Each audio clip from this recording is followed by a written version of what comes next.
नमस्कार दोस्तों, जय हिंद। बिहार दरोगा का एग्ज़ाम संपन्न हो गया।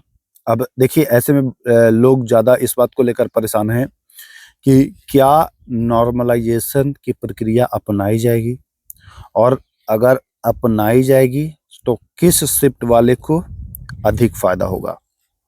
18 वाले को प्रथम को या 18 वाले के दूसरे शिफ्ट को या 21 तारीख वाले को यानी 21 जनवरी के प्रथम और दूसरे को किसको फ़ायदा होगा और कितना लगभग फ़ायदा होगा? तो देखिए मैंने 18 तारीख वाला भी प्रश्न देखा और आप लोग जानते ही हैं कि 21 तारीख वाले में तो मैं खुद एग्ज़ाम भी देने गया था। आप लोग जानते हैं कि मैं तो एग्ज़ाम लगभग हर बार देता ही हूँ। एक अनुभव हो जाता है एग्ज़ाम देने से, तभी आप लोगों को मैं सटीक तैयारी भी करा पाऊँगा शायद इस वजह से। तो मैंने 21 वाला जो क्वेश्चन देखा, मैं पिछली वीडियो में भी बताया था कि 18 वाले जो एग्ज़ाम हुए हैं दोनों शिफ्ट की, उससे इस क्वेश्चन में थोड़ी-सी मतलब नरमी थी, ठीक है? कहने का मतलब है कि 18 तारीख वाला जो प्रथम शिफ्ट का था, वह ज़्यादा कठिन था इसके मुकाबले। अब अगर मैं बात करूँ कि कितना नंबर किसको फ़ायदा होगा, तो देख लीजिए सबसे कोई यहाँ पर एग्ज़ैक्ट नंबर तो मैं नहीं बता पाऊँगा, लेकिन एक अनुभव के तौर पर, क्योंकि 18 वाला क्वेश्चन बाहर आ ही गया है, आप लोगों ने देखा ही है। तो 18 वाले प्रथम शिफ्ट वाले को सबसे अधिक फ़ायदा होता है यहाँ पर नज़र आएगा।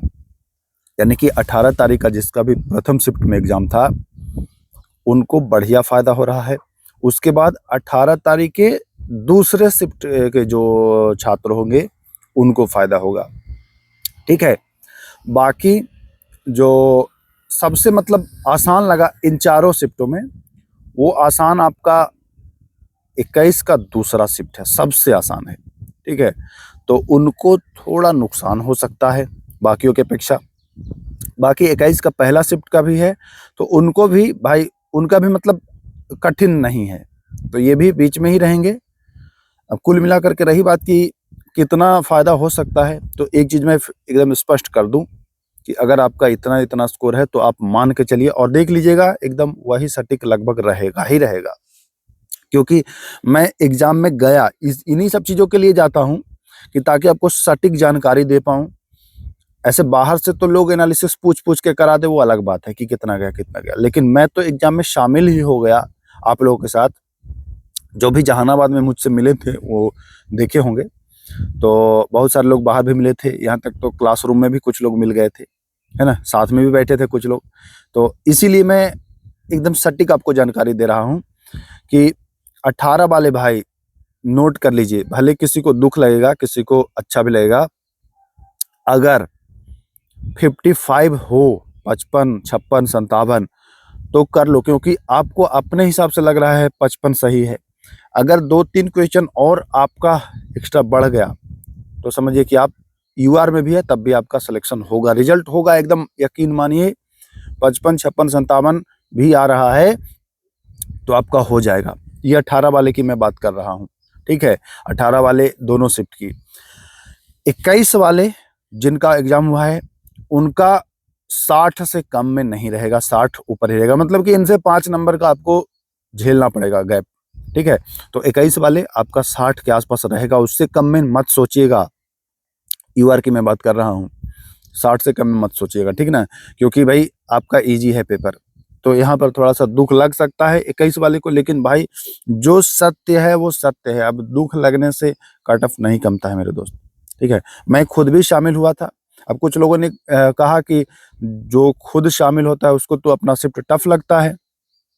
तो मैंने आपसे पहले भी बताया था कि मैं जो आप लोगों को कंटेंट भी देता हूँ, पढ़ाता भी हूँ, वो एनसीईआरटी ही पढ़ाता हूँ, और जो एनसीईआरटी करके गया था उसको बहुत ज़्यादा टफ नहीं लगा होगा, मुझे ऐसा लगता है, ठीक है? बाकी रही बात याद होने की कि एग्ज़ाम में वो रिकॉल आप कर पाते हैं कि नहीं कर पाते हैं। अगर एनसीईआरटी पढ़ा भी है, एग्ज़ाम में रिकॉल नहीं कर पाए, तब भी आपको कठिन लग सकता है, ठीक है? लेकिन अभी फ़िलहाल रिज़ल्ट नहीं आया है। एक चीज़ आप मान लीजिए कि 55 से 60 ही रहने वाला है। इस बार मीटर का जो काटा है वो 55 से 60 ही रहने वाला है। तो इसके इर्द-गिर्द हैं, वो लग जाए। हाँ, महिलाएँ भी बहुत सारी कमेंट करी थी और अन्य कैटेगरी के भी। तो महिलाएँ 50 अगर आपका आ रहा है पहले दिन के हिसाब से, यूआर से हैं, अगर 50 क्वेश्चन आ रहा है 18 तारीख वाले, तो आप भी सुरक्षित हैं, आपको भी मेंस की तैयारी करनी चाहिए। मेंस की तैयारी के लिए मैं 24 तारीख के बाद से यानी 25 से आपको फिर से शुरू करूंगा। पूरा योजना मैं आपको बताऊंगा कैसे आपको मिलना है। फिर एक ग्रुप बनेगा टेलीग्राम पर, और उसमें मैं आपको बताऊंगा कैसे एनरोल होना है। सब कुछ जानकारी दी जाएगी 25 जनवरी को, तो 25 का इंतजार करिएगा। बाकी मैं अन्य कैटेगरी वालों के लिए अब बात कर लूँ। यूआर की मैं बात कर लिया, मेल और फीमेल 55 और 50 पहले दिन, फीमेल मेल दोनों का हो गया। और 21 वाले में हो गया 60, और महिला के लिए लगभग 55, 54, 55, तो यहाँ भी हो गया। कैटेगरी में अगर आते हैं तो यूआर से देखिए, ओबीसी वाले हैं 2 नंबर आप कम कर लें, ओबीसी से 1 नंबर ईडब्ल्यूएस कम कर लें, ऐसे ही करके मतलब 5 नंबर के दायरे में आप फिट हो जाइए सभी लोग। अगर जिसमें यूआर का मैं 55 बताया, तो उसमें एससी वाले 50 पर अपने आप को रख लें, ठीक है।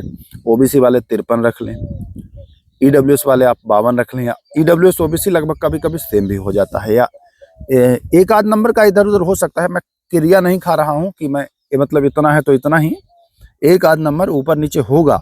जैसे मैं हो सकता है 55 कह दिया, तो हो सकता है 56 हो या 54 भी हो जाए।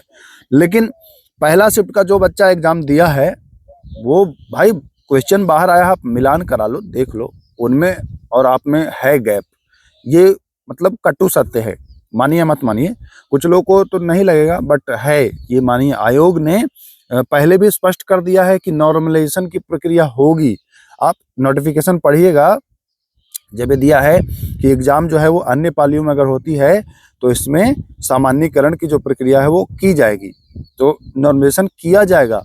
इसमें इफ बट मत रखिए कि किया जाएगा कि नहीं किया जाएगा, स्पष्ट कर दिया है आयोग कि नॉर्मलाइजेशन की प्रक्रिया होगी। अगर एक शिफ्ट से अधिक शिफ्ट में मैं एग्जाम कंडक्ट कराता हूं तो नॉर्मलाइजेशन प्रोसेस होगा।